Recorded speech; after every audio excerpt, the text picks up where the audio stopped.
What is going on, everyone? Welcome to your 69th Java tutorial. I've been making a lot of Java tutorials, I just noticed. And in this tutorial I'm going to show you guys how to add some functionality to the box. So what we need to do to add functionality is add an item listener. And what an item listener does is pretty much just chills there and waits for you to click something. And when it clicks it, it pretty much just, well, tells it to do something. So let's go ahead and take that box, because that's what we want to add an event to, and we'll go ahead and add item listener. And there we go. Now, as you know, an item listener usually takes an event handler object as its parameter, but I'm going to tell you guys how to do something real cool here. Instead of having a new object like handler and having it pass into the handler class, what you can do is, if you go ahead and there we go, just like that. Instead of having an object and creating a whole nother outside class somewhere else, you can actually put something called an anonymous inner class in here. And what this does is it actually implements the item listener class. So here's how you do that. Go ahead and type new item listener, just like that.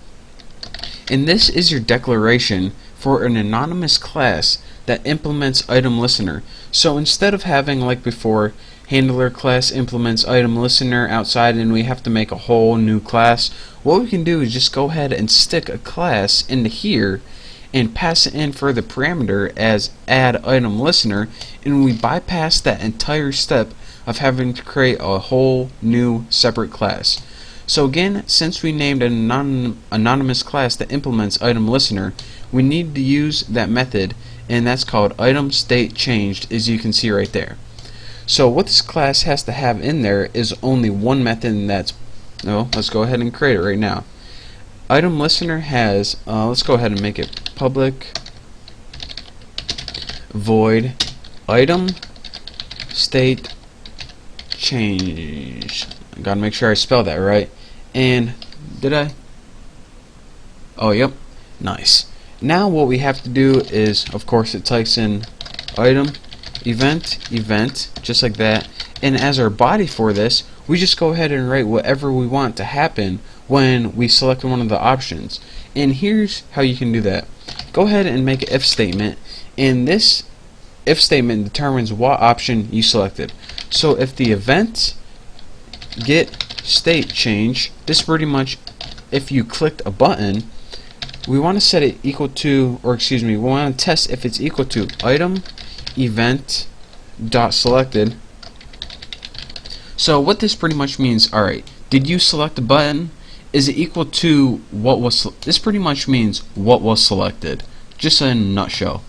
So what was selected, first of all, whatever you select, we want to take that picture, and remember this is just the picture that appears on our screen. We want to set icon, which pretty much means change the image, to, and the parameter says what icon do you want to change to. Well, we have an array called pics, but we have, the thing is, we have two elements or two images in this one. So what one do we select? Well, go ahead and type box dot get selected index with empty parameters, just like that. Make sure I typed everything right. Parentheses, bam, bam. Now make sure the method get state change is undefined type, and oh, here we go, hold on a second. Alright guys, in all of my excitedness I did another stupid error. I actually put get state change instead of change. Quite embarrassing. Make sure you type that right. But now pretty much that's all we needed to do. So what this does is it makes an anonymous inner class, and this is the class itself. And in this class, the only thing we needed to do, since it implemented item listener, we needed to add an item state changed method, since that was the only method in item listener. And then we pretty much just said, alright, what item did you select, or what option did you select in the drop down list, and change the picture to that icon or item. So now we can go ahead and get out of add item listener, and we can pretty much just add all this to the screen.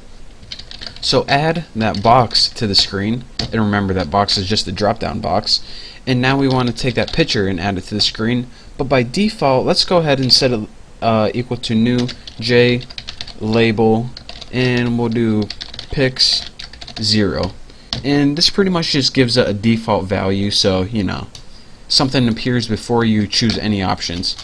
And lastly, let's just go ahead and add that picture to the screen just like that, and we shouldn't get any errors, shouldn't. And now let's go ahead and just run this, and I'll show you guys what we get. By default, again, like I said, we have B on the screen, which is at the index of 0.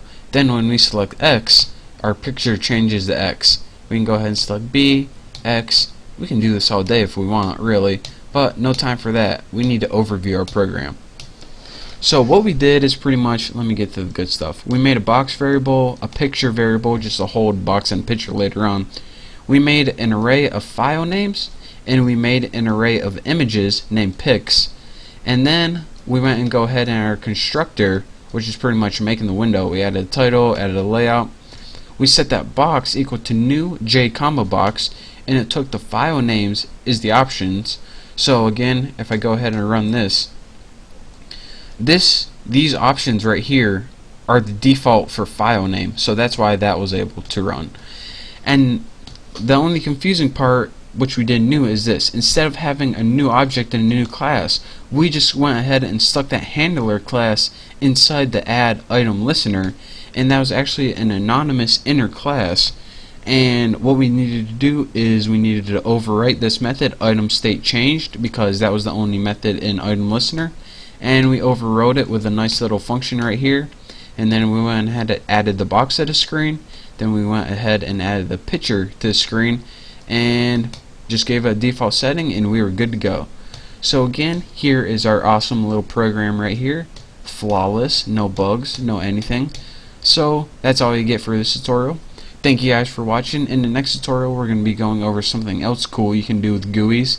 And well, that's it. So again, thank you guys for watching. Don't forget to subscribe, and I will see you next tutorial.